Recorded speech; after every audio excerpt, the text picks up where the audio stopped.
बच्चों, आज दिनांक 26 नवंबर 2020 वर्ग प्रथम से 10वीं वर्ग तक अध्याय 1 गीता पाठ श्लोक नंबर 11 और 12 पढ़ाई होने जा रही है।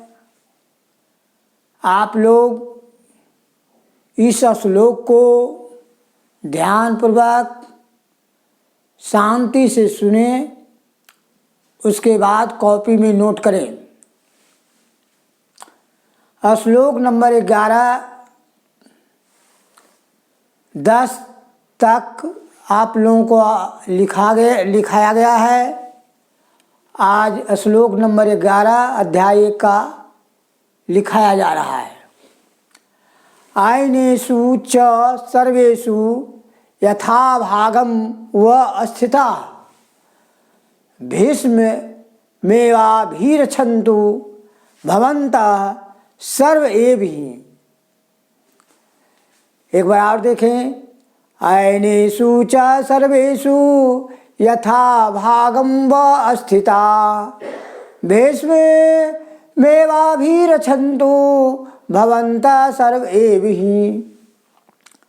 श्लोक नंबर 12 तस्य संजयन् हर्षकुरु वृद्ध पितामह सिंहनादं विनधोच्य शंखं दहमौ प्रतापवान्। एक बार और देखें। तस्य संजयन् हर्षकुरु वृद्ध पितामह सिंहनादं विनधोच्य शंखं दहमौ प्रतापवान्।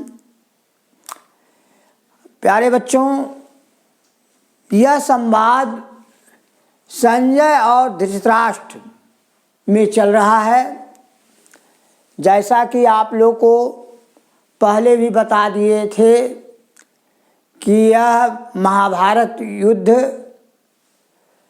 का जो वर्णन किए हैं श्री वेद व्यास जी ने, एक अनुपम है। यह अनुपम है, अनोखा है। इसको पढ़ने से आपको आपकी बुद्धि सबल होगी और इस पर विशेष ध्यान देने की बात है कि इसको समझने की कोशिश कीजिए कि यह जो प्रसंग है यह कहाँ से है। और यह श्लोक जो है यह अध्याय 1 का है और श्लोक नंबर 11 और 12 का यह लिखाया गया है। तो इसमें यह संवाद संजय और धृतराष्ट्र में चल रहा है। इसमें दोनों सेनाओं की शंख ध्वनि बज रही है। दोनों सेना कौन है? दोनों सेना पांडव और कौरव, कौरवों और पांडवों के इस महाभारत युद्ध की संभावना बढ़ गई है। दोनों सेना एक दूसरे से विजय प्राप्त करने के लिए तैयारी में लग गए हैं। और यह जो महाभारत युद्ध है, भाई भाई में यह जो लड़ाई है, युद्ध की शंखनाद बज गई है। देखिए आगे क्या होता है। उसके बाद इस श्लोक का अर्थ है अयनेषु च सर्वेषु यथा भागं वा स्थिता भीष्मेवाभिरक्षन्तु भवन्तः सर्व एवहि। इसका अर्थ है कि इसलिए सब मोर्चों पर अपनी अपनी जगह स्थित रहते हुए आप लोग सभी निसंदेह भीष्म पितामह की ही सब ओर से रक्षा करें। इस श्लोक 11 का इसका अर्थ यह है कि भीष्म पितामह की रक्षा करने के लिए संजय धृतराष्ट्र से यह संवाद चल रहा है। इसमें सभी मोर्चे पर जो भी युद्ध हो रहा है उसमें सबसे पहला जो नायक है उसमें भीष्म पितामह को ही आगे बढ़ाया जा रहा है। उसके बाद श्लोक नंबर 12 देखिए। तस् संजयन हर्ष कुरु वृद्ध पितामह सेनादम बिन्ध च शंखम दहमो प्रतापवान। इसका अर्थ यह है कि कौरवों में वृद्ध बड़े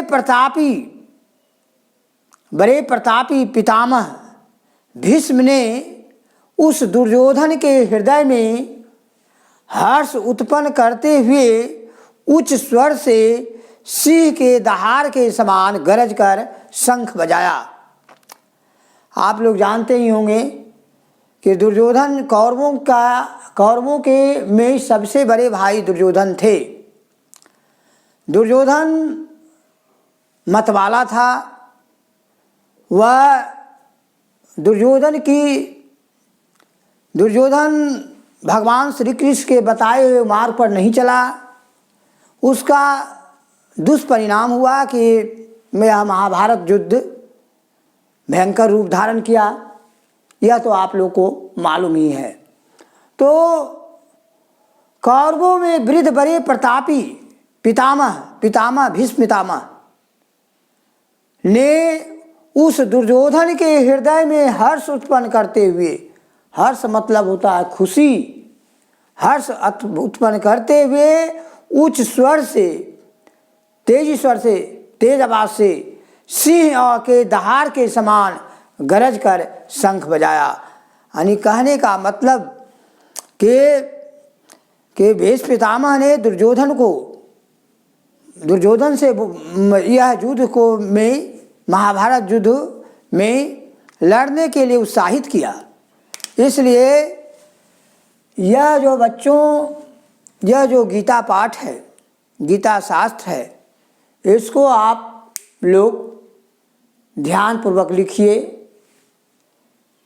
आप लोग नियमित रूप से पवित्र मन से इसको पढ़िए, लोगों को सुनाइए, अपने समस्त परिवार को सुनाइए।